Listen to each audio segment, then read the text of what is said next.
Welcome to another episode of Kalari. Today I'm going to teach you some spear. So we are going to address this spear later in some forms, and usually in Kalaripayattu, at least in the style which I'm practicing, it's a combat between two persons, somebody who's wielding a spear and his opponent is somebody who is wielding a sword and shield. Now, today I want to show you some basic movements with the spear in order to prepare ourselves to do the forms later on. Okay, the first movement I want to show you, movement 1, is this. Like with all weapons, the basic stance for wielding a spear is the lion. So you're standing in a lion like this, having your back straight and keeping the spear in your hand like this. So you have your thumbs like this, your fingers, they point to one direction, like this. Okay, one hand you stretch out, that is your front hand. Why are you stretching it out? The idea is that you're going to use this hand to aim at your opponent.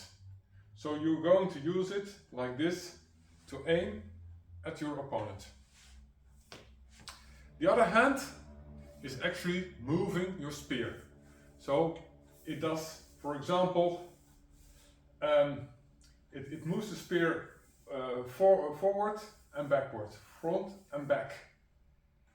Okay, so the first movement is actually that movement. So I'm going to pierce my opponent and I'm aiming like this. I stretch, not completely stretching out, but with a little bit bent in the arm, like this. And I'm going to press the spear forward, like this. I'm going to pierce his body. And if you want, you can even give it a slight subtle movement forward when you go like this. You move a little bit forward in your lion. So it goes like this. So that is the first movement. The other hand, you start at the shoulder height. So you keep your hand at the shoulder, the other one straight, and there it goes, like this. And even when if you want, you can even use this for turning the spear. So to give it a subtle movement. So not only forward, but it can also go rotate a little bit. Just like this. Okay, there we go. 1, 1, 1. So that is the first movement. Moving to the second movement. That is as follows.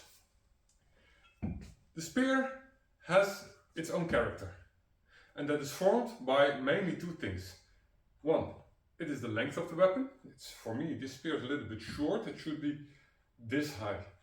So the length of the weapon can be an advantage and a disadvantage.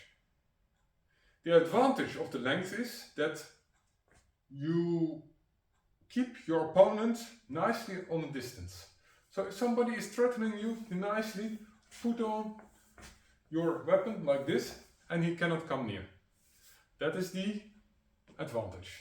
The disadvantage is that's a little bit long and heavy weapon. So if you want to wield it in one way or another, like this, it's a little bit slow in its movements. So if you're going to fight with a spear, you must have these things. You must think about these two things. First of all, slow. The movements are a little bit slow comparing to, for example, the wielding of a sword. And secondly, you can keep nicely the other guy, for example, who has a sword or a dagger or whatever, you can nicely keep it at distance. There's a third aspect you should remember. One end of the spear is pointy, sharp, and a little bit more heavy, and in this case quite more heavy than the other side. of the spear. This is blunt, and it has only power in as much as we are going to hit somebody with this. So it does not cut, it does not cleave, it does not do anything except it's the hitting part. So it is to knock out somebody or to distract somebody to look in a certain direction or whatever.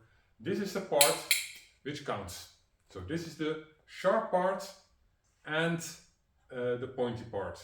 Sharp and pointy. That is for almost every spear like this. And you, of course, you have seen some other spears which this part is a little bit small. It's very small in comparison. This is quite a big spearhead, but sometimes the spearheads are a little bit small and more finely formed. But still, it is the same idea. It is sharp, pointy, and slightly, or a little bit more, heavy than the other side. Okay, we're going to use that in the following movement. Well, if somebody attacks me, my legs, for example, so there is a sword which is trying to cut my legs in this way. So I want to defend it. So he's coming from my legs, and what I'm going to do is I'm going to step back, and when I'm stepping back, I'm going to defend the cut with the blunt part of the spear, like this. One. This really defends, like this. There's also another way to do it. So if you're being attacked from the other side, I'm going to use the sharp side, like this. And the movement is diagonal. So it goes, if I'm defending with my right leg front, I'm defending from right to left, but in a diagonal, like this. Like this. Or, if I have the left foot front, then I'm going to defend like this in diagonal from left to right. In a circular motion up, like this. This. What you see, what I'm doing here, I keep my hand here in one position, and this is, as it were, gliding, sliding. It slides over the neck of the spear. So I'm giving it like this. So a lot of things, a lot of movements with the spear is done by sliding the spear in your hand. This one, the backhand, it is steering, it is keeping the spear, it is kept in one place in order to be able to point the spear where it goes to. So, what I said in the previous exercise, it slides here on my hand, but with this, I'm moving the spear. It's a similar idea with this one. I'm moving the spear with this one, you see, and it slides over it. And with that, I create here momentum, and I create also distance between me, my hand, and the head of the spear, like this. In this, the other side is the same, only this hand is kept at the place, and the other one is sliding over the head, over the neck of the spear, like this. As you can see, the movement is in a circular motion upward.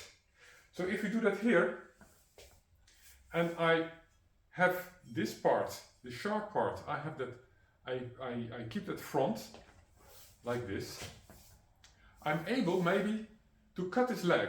So the leg of the opponent. So maybe I can cut here, the outside, or I can cut the inside, a little bit more up from inside, or maybe I can cut the under part of the belly. So that is why this part is actually, it is a defense, but it is also definitely an attack, like this.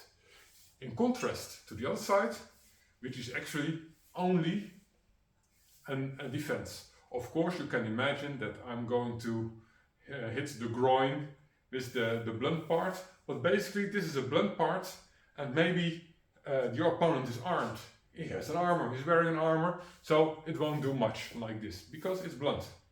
But the sharp part is maybe able to cut through his armor. Okay, that was movement 2. So we have now movement 1, was this. Movement 2 is either right or left. Now I do movement 3. Movement 3 is a little bit more difficult. And it involves switching from the lion position to the horse position. So what I'm doing, I'm standing in the lion and I'm stepping forward into the horse. So it goes like lion, horse. At the same time, I'm wielding my spear. And how I'm doing that, I pull my spear back in this way and I rotate it above my head like this. And at the end, as this part, the last part of the rotation, I'm going to stretch out my arm. So it is in this way. 1. And you see, when I'm when I'm passing this position, so I go to here, this direction, the spear is sliding through my hand. So it goes like this. So 1, 1. And actually you push the spear with this part of the hand, you push downwards like this. So, and this rotation movement, actually is this rotation movement, like this. It should be in this plane, in the vertical plane. So the movement is this in the vertical plane, or this in the vertical plane.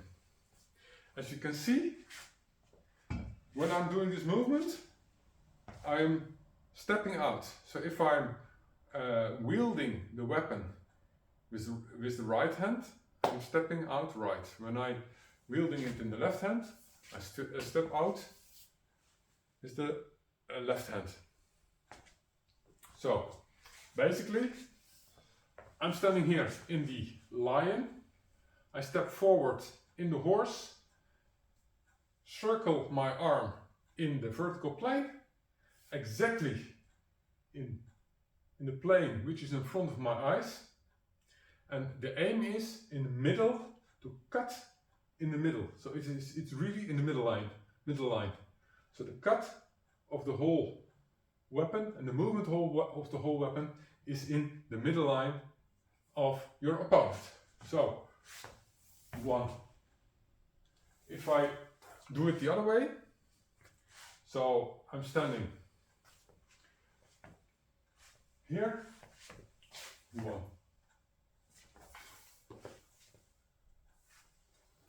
1, stepping here, 1, the other side, 1. And of course you can, this is because I step forward, you can see this as an attacking movement, but you can also step backwards and defend. So I'm standing here, I'm getting attacked, and I'm going to defend myself. Maybe all the time, like this. Like this. So,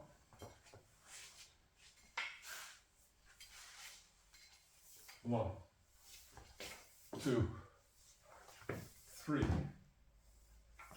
So every time you step back in the horse position. 1, 2. So 1, 2. It's a little bit small here, so I have a little bit difficulties with moving, but that's the idea. So this is called an overhead attack or defense. Just simply overhead, because it cuts through the central line of the opponent. So, summarizing, these are the 3 spear movements. 1. This. 2. This. Or this. And 3. The overhead. 1. That was it for today. I hope you have enjoyed this video. I hope you have learned a little bit about the character of the spear, and I hope to see you next time when we are looking more into the spear and its form and how it is used. Thank you very much for watching. See you next time. And don't forget to like and subscribe.